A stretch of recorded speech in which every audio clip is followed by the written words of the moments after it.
Boa noite a todos. Pessoal, parece que o microfone está. Que a paz do nosso Mestre Jesus seja sempre em nossos corações. Nós estamos no Setembro Amarelo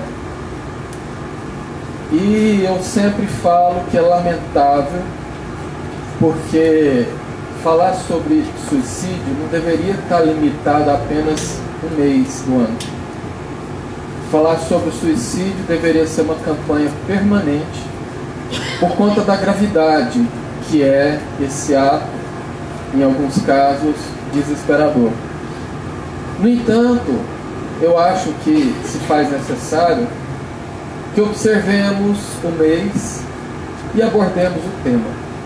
No entanto, hoje eu queria fazer uma abordagem um pouco diferente da abordagem que comumente é feito nas casas, porque o suicídio ele não é algo fechado dentro de um pacote.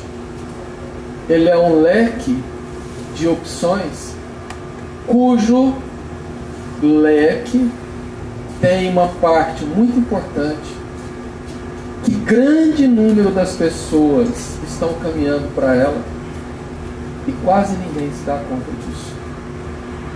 Na década de 1940 foi trazido à luz uma psicografia onde o espírito que escreveu, que ditou a história, conta o que aconteceu com ele próprio ao adormecer em um hospital junto com a família, e de repente ele acorda num lugar de muita dor, de muito sofrimento, sem se dar conta do que estava acontecendo, de onde ele estava, sentindo todas as dificuldades que qualquer pessoa que está limitada sente, inclusive passando fome, passando sede, passando frio, em um lugar onde às vezes ele via feições muito estranhas, e sempre ele ouvia uma palavra: suicida, suicida.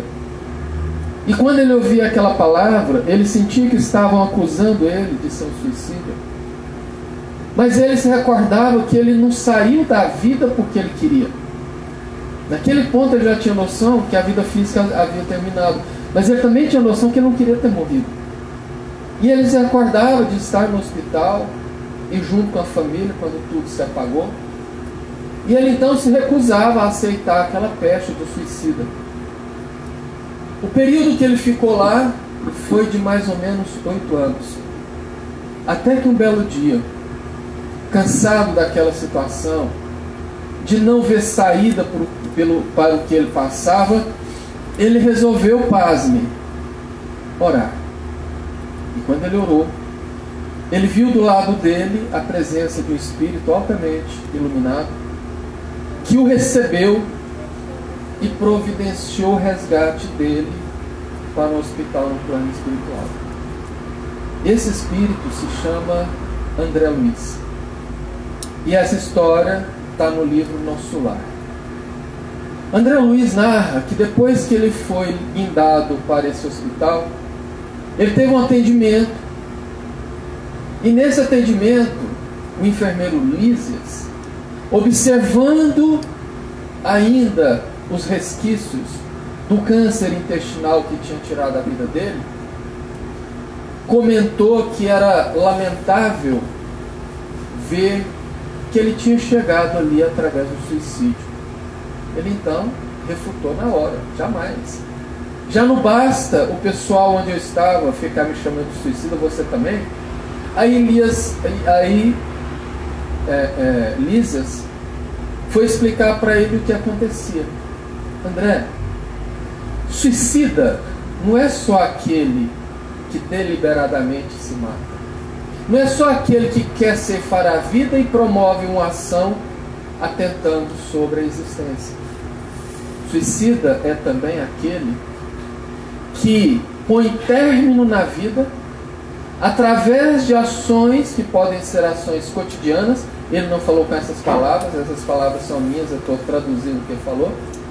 Através de ações cotidianas que vão encurtar a programação reencarnatória da criatura.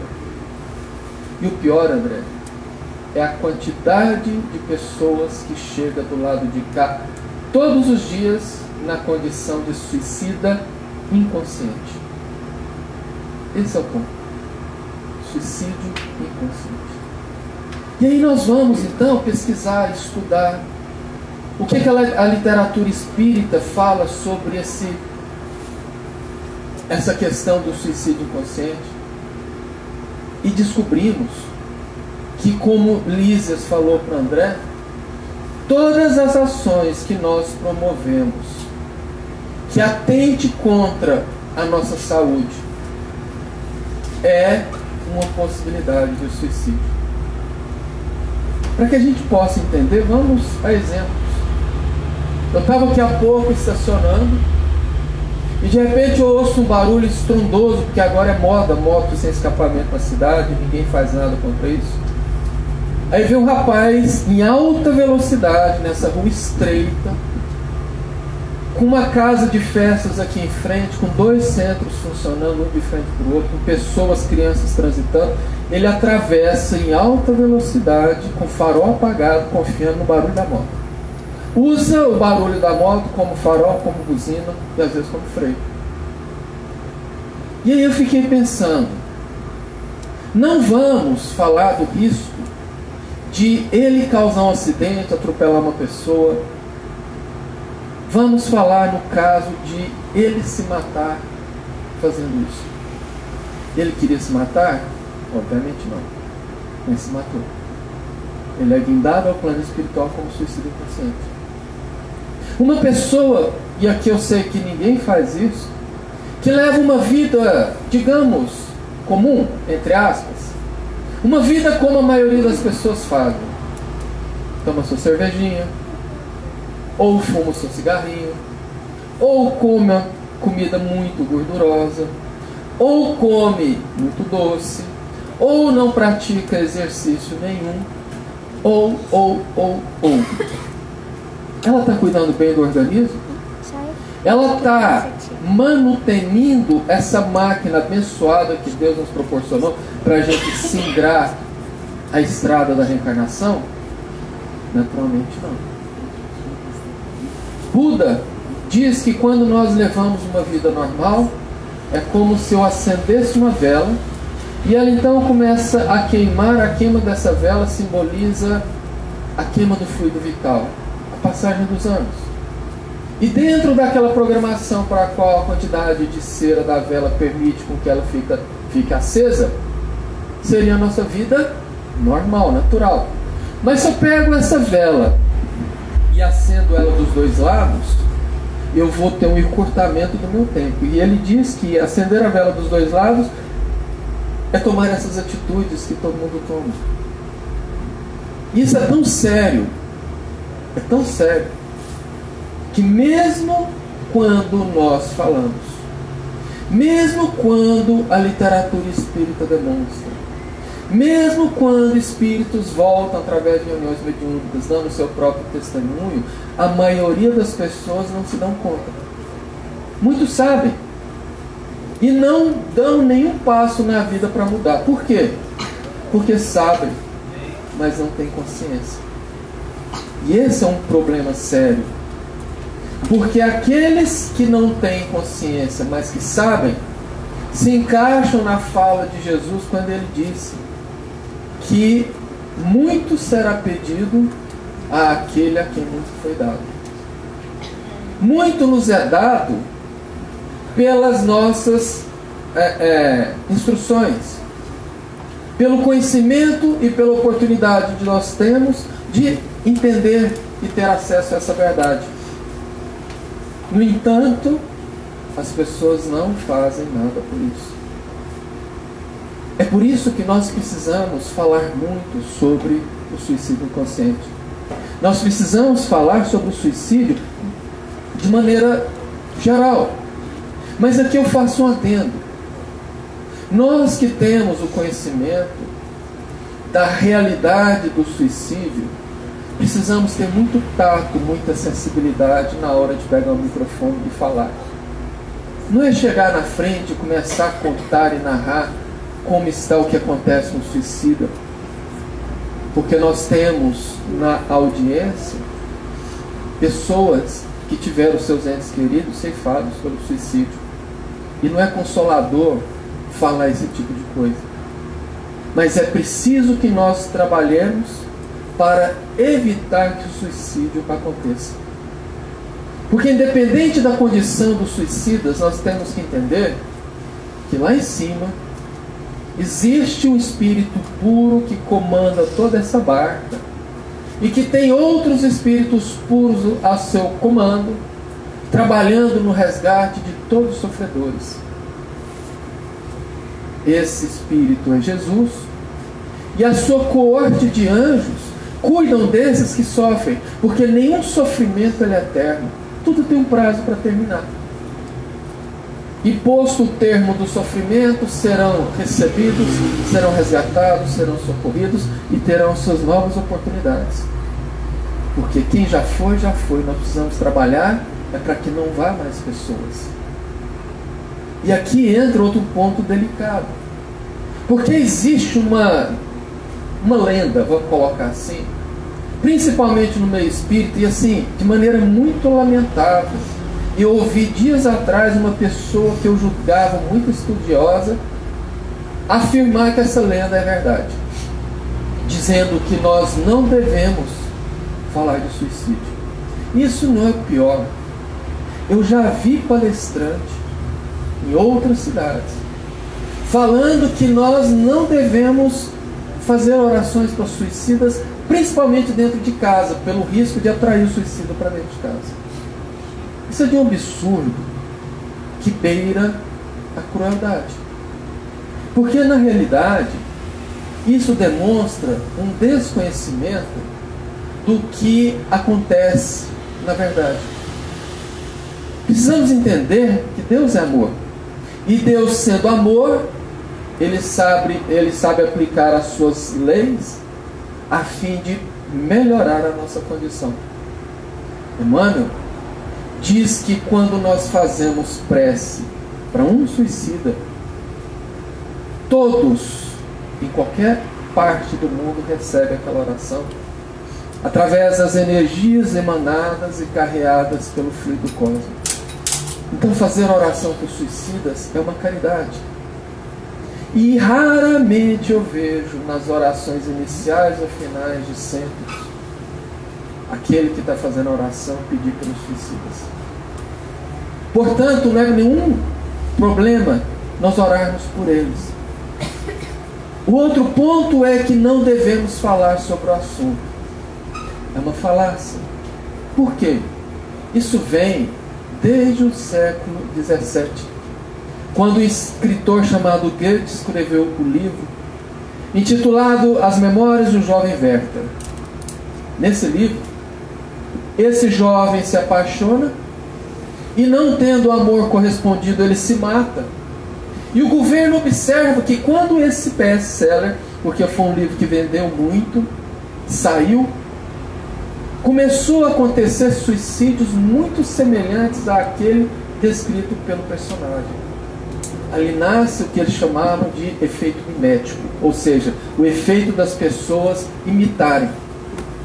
E aí houve um acordo velado, principalmente entre a mídia, de não noticiar suicídio, não falar sobre o suicídio, principalmente de pessoas importantes, porque quando acontece, uma pessoa importante se mata e acaba saindo a notícia que ela se matou por isso e se matou assim, um tempo depois tem um aumento de suicídio imitando aquilo. Então não se deve falar. Mas eu me lembro que há mais ou menos 8 anos, 7 anos atrás, não, melhor, foi 2020 a pandemia, né? Foi 2 anos antes da pandemia, então há 6 anos atrás, eu estava em São Paulo e ouvindo uma rádio de notícias, ouvi uma das maiores jornalistas do Brasil à época, abismada, quando em uma semana 3 adolescentes na faixa entre 11 e 14 anos se mataram em uma das escolas mais tradicionais de São Paulo, abalando toda a high society. E ela falando, a mídia falando, nós precisamos falar, nós precisamos discutir, porque essas crianças se mataram por bullying. Elas se mataram por um motivo que eu acho que todos nós aqui que temos acima de 30 anos crescemos passando por isso na escola e estamos aqui hoje firmes e fortes, mas a nova geração de pais tentando super proteger os filhos não ensinam o que é mais fundamental, que é a palavra não, não pode. E essas crianças começam a crescer achando que podem tudo, e quando tomam um não da vida, acabam se matando. Se nós não falamos, se nós não explicamos, esse assunto vai sendo varrido para debaixo do tapete, e numa época onde os transtornos de ordem mental, sobretudo depressão e ansiedade, estão elevadíssimos, a chance dos suicídios acontecer é gigantesca. Não precisamos ir muito longe, não. Basta nós lembrarmos de 10 anos atrás. De 10 anos atrás para trás, eu não lembro de ouvir falar de criança ter depressão, de adolescente ter crise de ansiedade, de ter números estrondosos de suicídio entre adolescentes. E hoje isso é muito comum. Hoje isso continua acontecendo, mas as pessoas não falam. E por que tem que falar? Um simples motivo.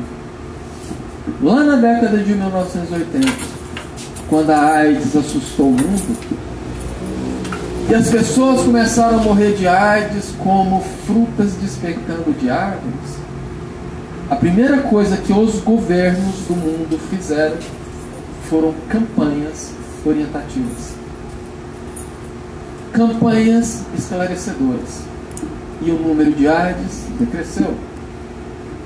Quando chegou as epidemias de dengue, o governo entra gastando milhões, fazendo campanhas de orientação, fazendo um declínio, porque quando você orienta sobre o que não se deve fazer para evitar aquela doença, as pessoas começam a evitar.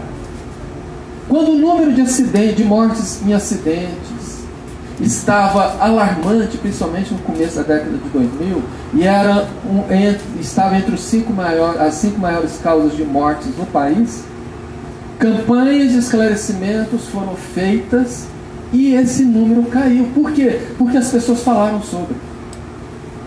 Esse é o ponto. Se nós começarmos a falar sobre o suicídio, fazer campanhas de esclarecimento, fazer campanhas de promoção, não de ficar falando das consequências do suicídio, porque isso não adianta nada. Eu tenho experiência pessoal. Em 2 oportunidades que Deus me proporcionou de conversar com pessoas, e foram conversas demoradas por vários dias. Uma delas, eu tive a oportunidade de viajar por mais ou menos umas 5 vezes, 1h30 de ida, 1h30 de volta. Portanto, se a gente somar, foram quase 15 horas de conversa sobre o suicídio. Eu passei para ela tudo que eu sabia e o que eu aprendi durante aquele tempo. Isso não impediu que ela se matasse. Isso não impediu que a outra pessoa se matasse. Sabiam, mas não tinham consciência. Então nós precisamos fazer é arregaçar as mangas e começar uma campanha permanente, não apenas no setembro. Até mesmo porque o setembro amarelo já não está virando tão amarelo sim.